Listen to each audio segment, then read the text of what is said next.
믿을 수 없는 일이 벌어졌습니다. 러시아와 우크라이나는 아직도 계속 전쟁이 일어나고 있습니다. 이로 인해 가족과 남편을 잃는 과부들이 계속 생겨나고 있습니다. 충격적인 건 러시아의 젊은 여성들이 한국에 오려고 전쟁이 끝나기만을 기다리고 있다고 하는데요. 도대체 어떤 이유인지 지금부터 알아보겠습니다. 제 이름은 소피아 미하일로바입니다. 저는 러시아에서 기자로 일하고 있어요. 매일 아침 모스크바의 작은 사무실에 있는 오래된 나무 책상에 앉아 있었죠. 벽에는 제가 수년간 취재했던 지역의 지도와 사진들이 걸려 있었어요. 제 커피잔의 한쪽은 금이 있었지만 저는 여전히 매일 그 잔을 사용하고 있었습니다. 전쟁은 우리나라의 모든 것을 바꿔놓았어요. 한때 분주하고 밝았던 거리들이 이제는 조용하고 어둡게 보였죠. 많은 사람들이 가족을 잃었고 가게에는 구입할 수 있는 물자들이 줄어들었으며 모든 사람들의 삶이 더욱 힘들어졌습니다. 최근 우리나라 안에서 한국에 대한 관심이 높아지고 있어요. 전에는 한국에 대해 깊이 생각해 본 적이 없었어요. 제게 한국은 그저 휴대폰과 TV 프로그램을 만드는 먼 나라였죠. 삼성폰과 팝 음악에 대해 알고 있었지만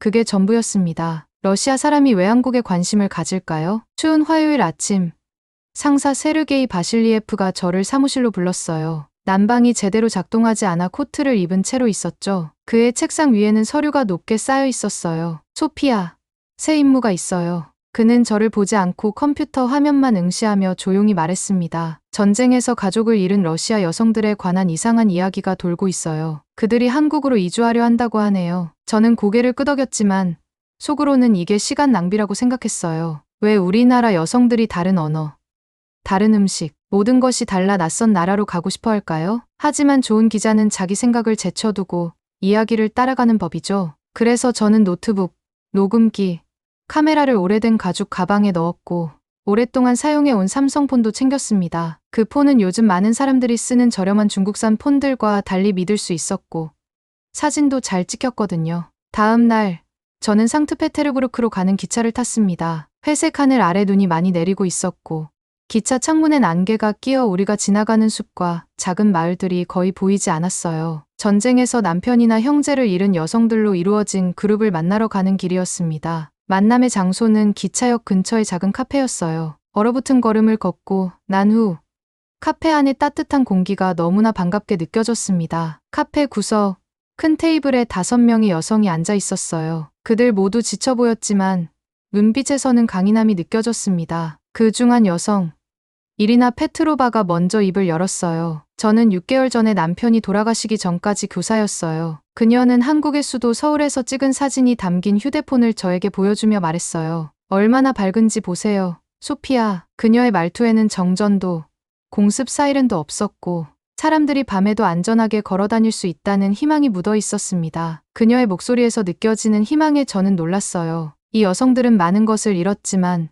여전히 미래를 바라보고 있었습니다. 수천 마일 떨어진 나라에서 상상하는 미래 말입니다. 그날 밤 호텔 방에서 저는 잠을 이루지 못했어요. 난방이 거의 작동하지 않아 차가운 공기 속에서 제 숨이 보일 정도였죠. 카테리나와 다른 여성들이 제게 전해준 이야기가 계속 머릿속에 맴돌았습니다. 그들은 단지 러시아를 떠나고 싶은 것이 아니라 안전하고 다시 희망을 느낄 수 있는 새로운 삶을 찾고 있었습니다. 이 이야기가 처음 제가 생각했던 것보다 훨씬 더 크다는 걸 깨달았어요. 이건 단지 데이트나 결혼에 관한 것이 아니라 전쟁이 어떻게 모든 것을 바꾸는지에 관한 이야기였어요. 심지어 사람들이 전에 상상해보지 못했던 곳을 바라보게 만들 정도였습니다. 이 여성들은 그들의 깨진 삶의 조각들로 새로운 꿈을 만들어가고 있었습니다. 마침내 잠에 들기 전 저는 이 여성들의 이야기를 진정으로 들어보기로 결심했어요. 제가 알고 있다고 생각했던 것을 내려놓고 왜 한국이 그들에게 희망의 상징이 되었는지를 이해하려고 노력해야겠다고 생각했습니다. 상트페테르부르크 여성들의 이야기로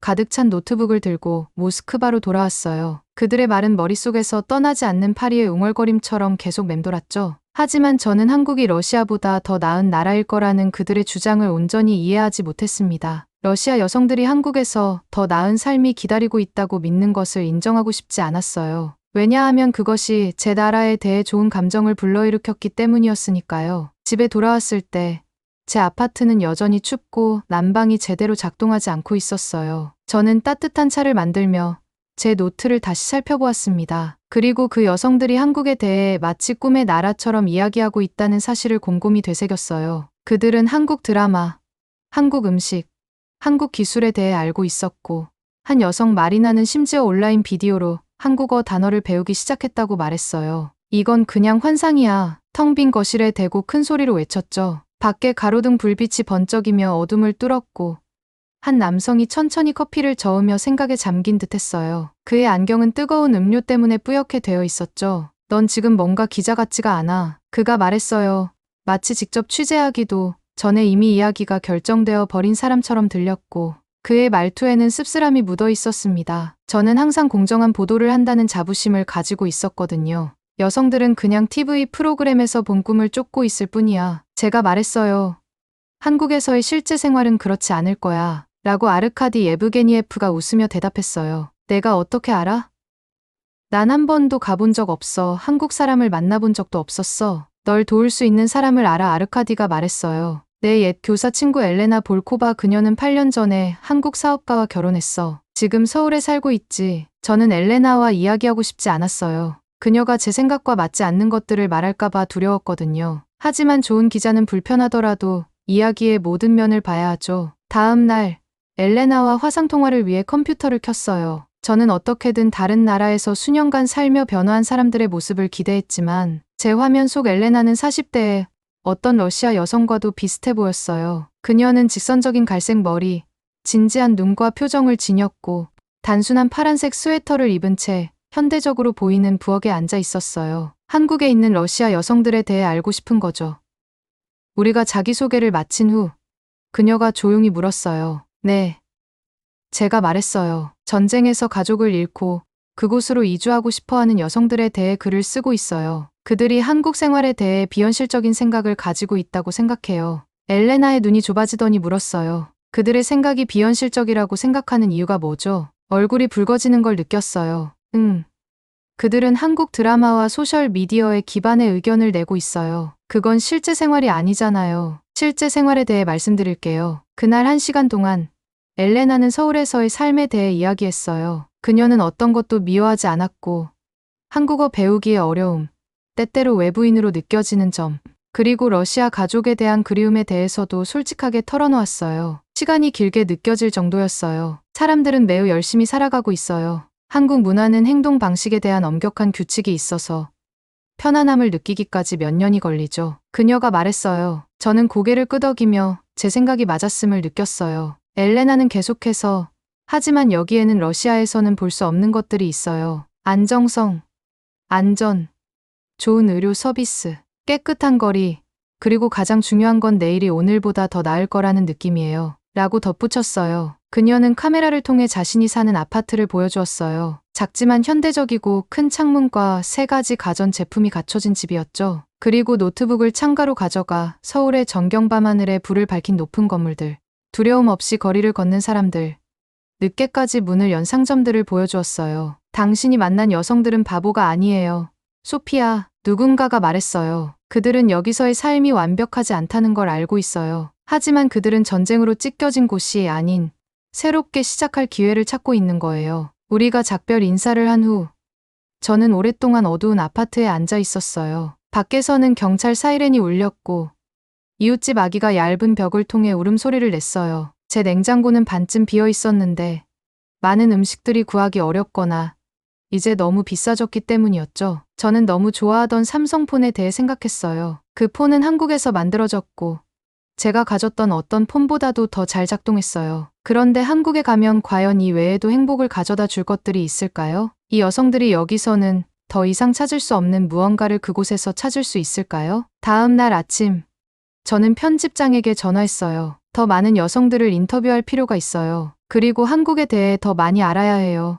제가 안다고 생각하는 것만이 아니라요.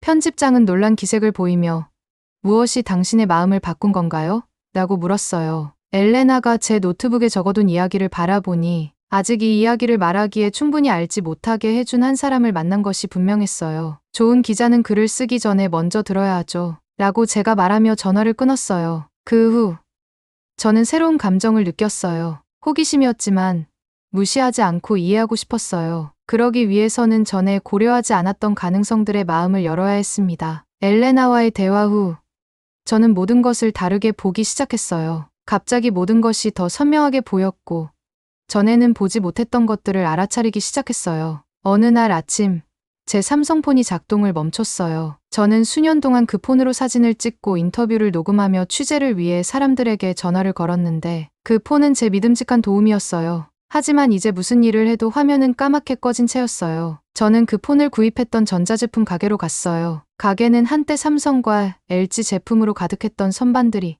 이제는 제가 알지 못하는 중국 브랜드들로 채워져 있어 달라 보였어요. 삼성폰 있나요? 제가 판매원에게 물었어요. 그는 뾰족한 머리와 지친 눈을 가진 젊은이였고 고개를 저으며 말했어요. 삼성은 더 이상 없어요. 전쟁 때문에 수입하기가 너무 비싸졌거든요. 이 샤오미 폰을 보여드릴게요. 요즘 많은 사람들이 이걸 쓰고 있죠. 중국 폰을 원치 않았어요. 저는 지금까지 사용해온 삼성 휴대폰을 고집하고 싶었지만 선택의 여지가 없었어요. 결국 폰이 필요했기에 샤오미를 구매했어요. 반짝이고 새 것처럼 보였지만 뭔가 다르게 느껴졌습니다. 다음 날, 저는 비올레타라는 여성과의 인터뷰 중에 셀카를 찍었어요. 그녀는 전쟁에서 남편을 잃었고 한국 남성과 온라인으로 대화하고 있었죠. 사진은 흐릿하게 나오고 우리의 대화를 녹음하려 할 때 앱은 계속 멈춰 아무것도 제대로 작동하지 않았습니다. 폰에 문제가 있나요? 비올레타가 물었어요. 그녀는 작은 카페에서 제 맞은편에 앉아 있었고 차 한 잔은 그대로 두고 친절한 미소를 지어 보였어요. 저는 그녀에게 제 삼성폰을 중국 폰으로 교체해야만 했던 상황에 대해 털어놓았어요. 그녀는 완전히 이해한다는 듯 고개를 끄덕이며 말했어요. 그게 바로 제가 한국을 바라보는 이유예요. 그곳에서는 모든 것이 수월하게 작동돼요.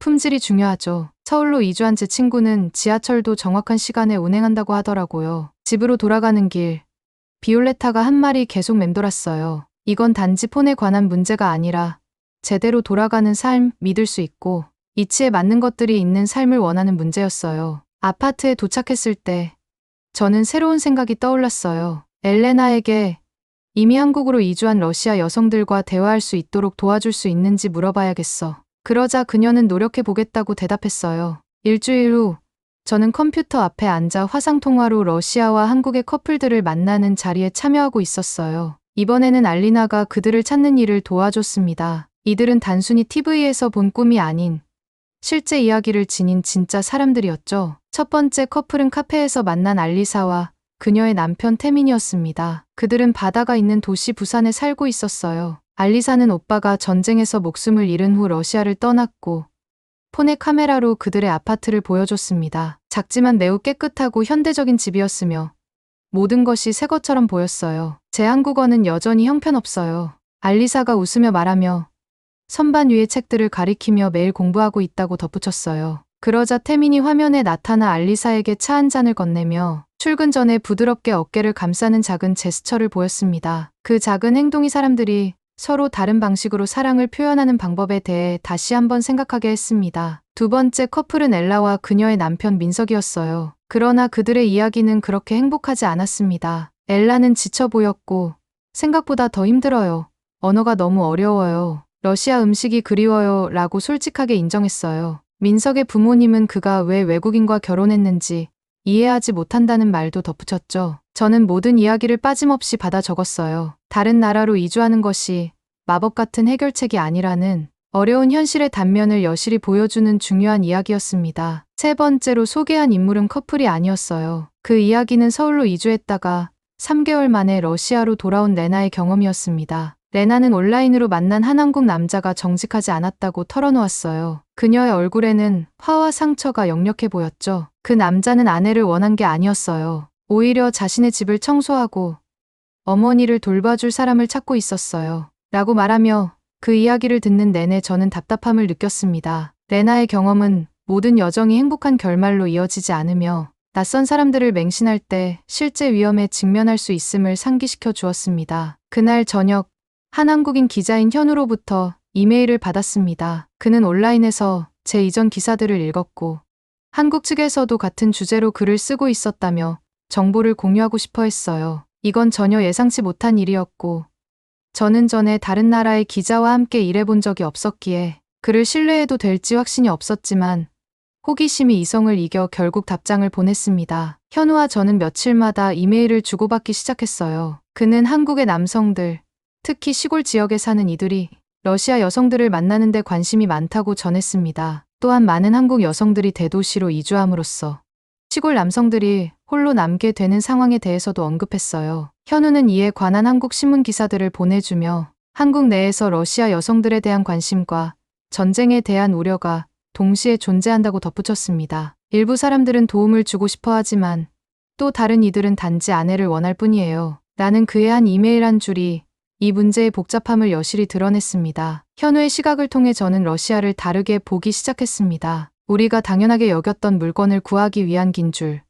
내일에 대한 불확실성, 전쟁의 슬픔은 외부인들에게는 당연한 것이 아니었고 제가 인터뷰한 여성들이 갈망한 안정성과 안전, 양질의 서비스는 한국에서 이미 일상적인 것으로 자리 잡고 있었습니다. 이처럼 다양한 사람들, 행복한 커플, 고군분투하는 커플, 귀국한 여성들, 그리고 새로운 한국인 동료들과의 대화를 통해 저는 마치 다리를 건너듯 두 세계를 오가는 느낌을 받았습니다. 한쪽에는 제가 늘 알고 있던 러시아가 있었고 다른 한쪽에는 이 여성들이 무엇을 추구하며 왜 그런 선택을 하는지에 대한 새로운 이해가 자리 잡고 있었어요. 어느 아침 편집장이 전화를 걸어 기사는 어떻게 되어가고 있나요?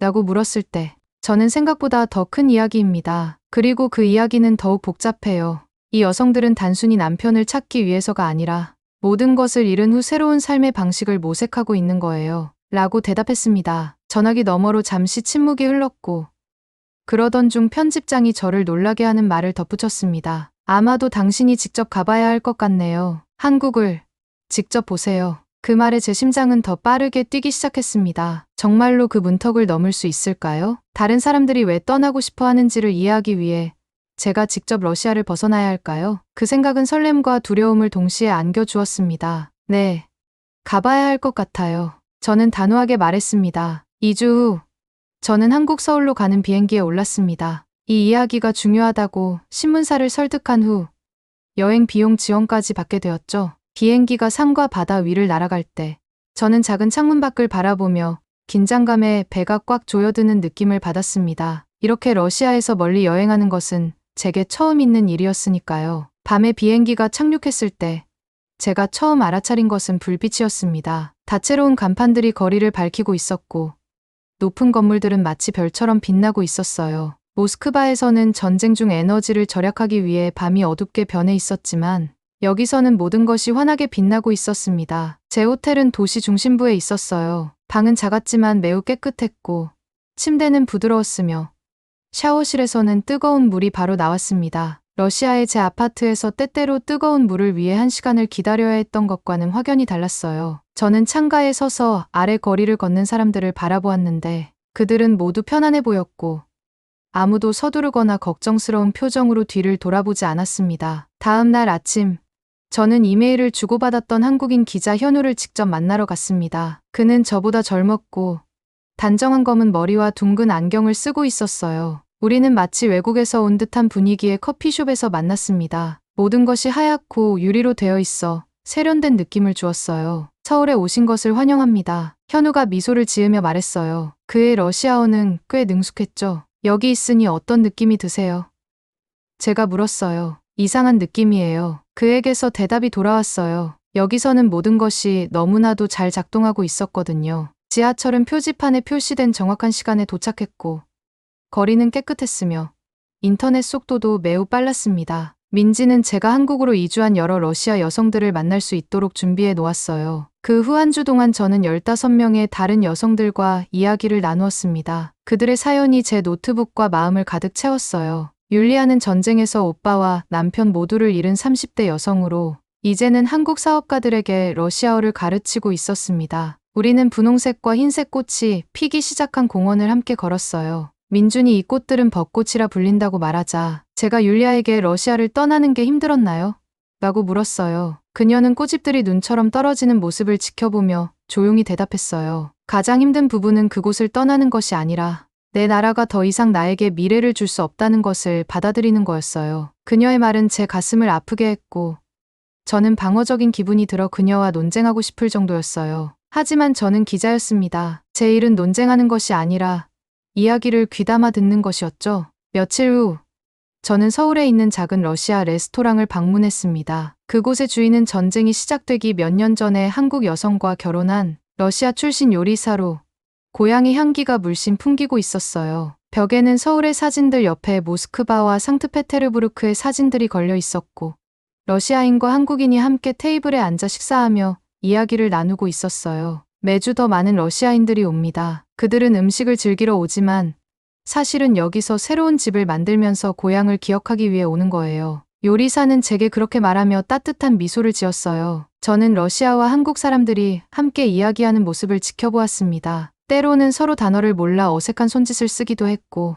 일부는 서툰 영어로 대화했으며 또 다른 이들은 스마트폰의 번역 앱을 활용했어요. 그럼에도 불구하고 그들은 서로 연결되어 있었고 이해의 길을 찾고 있었습니다. 서울에서의 마지막 날, 저는 전쟁에서 남편을 잃은 엘레나를 만났습니다. 이제 그녀는 작은 꽃집을 운영하고 있었고 한국인 남편의 가족이 사업을 시작하는 데 도움을 주고 있었어요. 가게는 다채로운 색감과 달콤한 향기로 가득 차 있었고 엘레나의 손은 유리 화병의 흰 백합을 정리하며 부드럽게 움직이고 있었습니다. 여기 오는 것이 올바른 선택이었다고 생각하세요?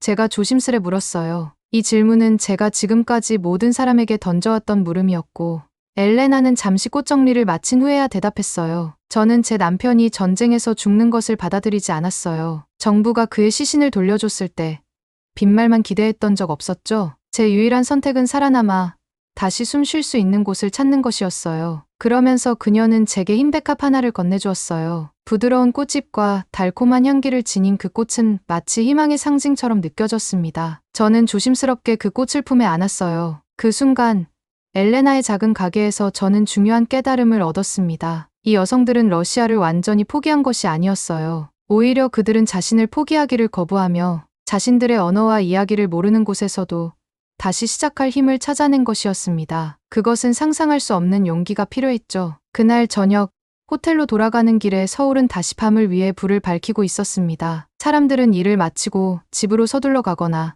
친구들과 저녁 식사를 위해 만났고 가족들은 함께 손을 잡고 걸으며 전쟁의 그림자 없이 정상적인 삶을 이어가고 있었어요. 저는 러시아와 한국에서 만난 모든 여성들을 되새겼습니다. 그들은 남편, 형제, 아버지를 잃었고 집과 직업, 꿈마저 잃었지만 고향에서 멀리 떨어진 곳에서도 새로운 삶을 만들어가는 방법을 찾아내고 있었습니다. 그날 밤 호텔 방 침대 위에 모든 메모를 펼쳐놓고 몇 시간 분량의 녹음 인터뷰와 관찰한 내용이 적힌 페이지들, 그리고 서울과 이제 그곳을 집이라고 부르는 러시아 여성들의 사진들을 바라보며 저는 처음에는 이 이야기가 러시아에서 도망치는 여성들에 관한 것이라 생각했었지만 이제는 이 이야기가 여성들이 다시 살아가기 위해 희망과 가능성을 향해 달려가는 이야기를 담고 있다는 것을 깨달았습니다. 노트북을 켜고 글을 쓰기 시작했을 때 말이 점점 자연스럽게 흘러나왔어요. 저는 단순히 사실을 보도하는 것이 아니라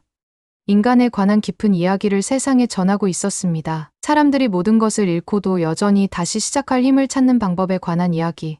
그리고 고향에서 살아남을 수 없을 때 어떻게 국경과 문화를 넘어 새로운 삶을 시작할 수 있는지에 관한 이야기였습니다. 밤늦게까지 글을 쓰며 저는 이 여정에서 큰 선물을 받았다는 것을 깨달았어요. 이 여성들의 선택뿐만 아니라 극심한 고통의 시기에 인간답게 살아간다는 것이 무엇을 의미하는지에 대해 더욱 깊이 이해하게 된 것이 바로 제 보상이었습니다. 돌아가는 비행기는 마치 여정을 상기시키듯 구름 위로 날아갔고 저는 작은 창문 밖을 바라보며 그동안 본 모든 것에 대해 곱씹고 있었어요. 서울의 밝은 도시 불빛은 여전히 제 마음속에 생생하게 남아 있었고 저는 엘레나의 가게에서 받은 흰 백합을 조심스럽게 무릎 위에 올려두었어요. 어떻게든 집으로 돌아오는 여정 동안 그 꽃을 소중히 간직했습니다. 비행기가 모스크바에 착륙했을 때 회색 하늘과 차가운 공기가 얼음물처럼 저를 때렸습니다. 러시아 공항은 한국의 공항에 비해 훨씬 어둡고 사람들은 심각한 표정으로 빠르게 움직이고 있었어요. 그곳에서는 낯선 사람에게 미소조차 보이지 않았습니다. 제 아파트는 기억보다 더 작고 추워 보였고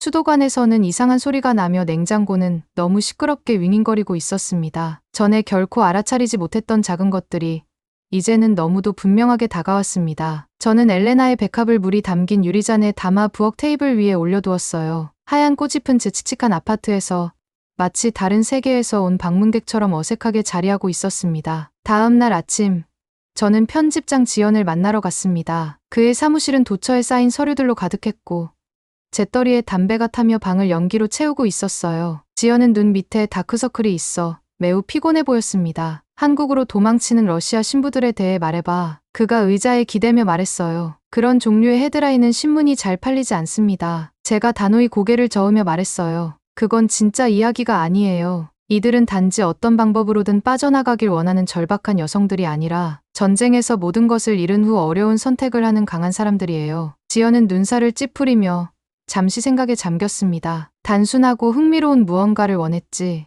라고 중얼거렸지만 제가 찾은 진실은 그보다 훨씬 복잡했습니다. 이걸 제대로 쓰려면 시간이 필요해요. 중요한 이야기입니다. 반드시 제대로 전달해야 합니다. 제가 말했어요.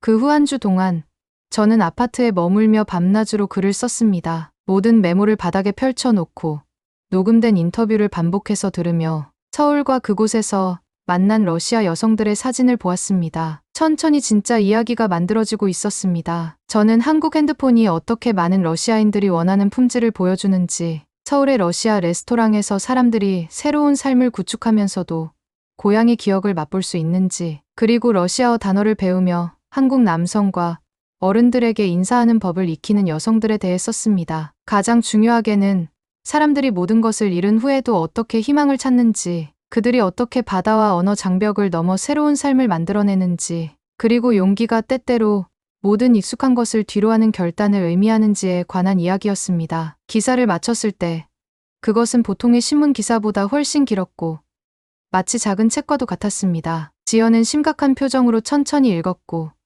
저는 초조하게 그의 반응을 기다렸습니다. 그가 제가 말하려는 바를 제대로 이해할까요?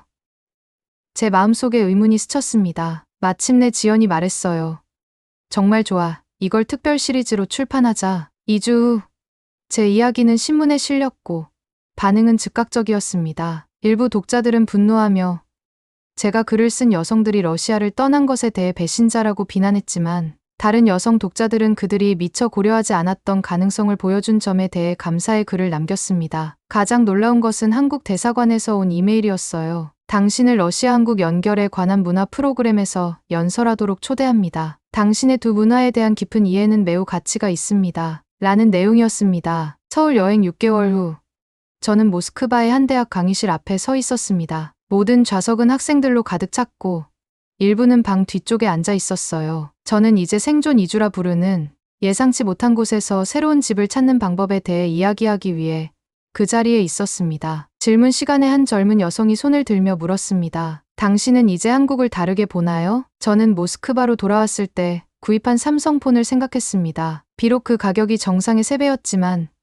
제가 배우기 시작한 한국어 단어들, 온라인 비디오로 익힌 제작법, 그리고 냉장고 속 김치에 대한 기억이 함께 떠올랐습니다. 저는 이제 모든 것을 다르게 봅니다. 단지 한국뿐만 아니라 러시아도 마찬가지예요. 그리고 그것이 좋은 저널리즘이 해야 할 일입니다. 독자에게 정보를 전달함과 동시에 기자도 변화해야 하죠. 라고 솔직히 말했습니다. 그날 저녁, 대학을 떠날 때 모스크바에는 부드러운 눈이 내리고 있었습니다. 하얀 눈송이들은 서울의 벚꽃을 연상시키기도 했습니다. 다르지만 두 곳 모두 자기 방식으로 아름다웠습니다. 저는 천천히 집으로 걸으며 지나가는 여성들의 얼굴을 바라보았습니다. 얼마나 많은 사람들이 먼 곳을 꿈꾸고 있을까요? 얼마나 많은 사람들이 전쟁 속에서 소중한 사람을 잃었을까요? 그리고 얼마나 많은 사람들이 새로운 시작을 상상할 용기를 내고 있을까요? 전쟁은 러시아에서 많은 것을 앗아갔지만 동시에 제가 전에 알지 못했던 사람들 간의 연결고리를 보여주었습니다. 거대한 거리를 가로지르는 수많은 손길이 만든 다리들이 전쟁의 어둠 속에서도 사람들을 이어주고 있었어요. 마치 밤하늘에 비치는 서울의 밝은 불빛처럼 그것은 가장 어려운 시기에도 사람들이 희망을 향해 나아갈 방법을 찾아낸다는 증거였습니다. 오늘의 사연은 여기까지입니다. 사연 재미있게 보셨다면 구독과 좋아요 한 번씩 눌러주시면 감사하겠습니다. 감동 요정은 더 따뜻하고 감동 있는 사연으로 찾아뵐게요. 항상 행복하세요.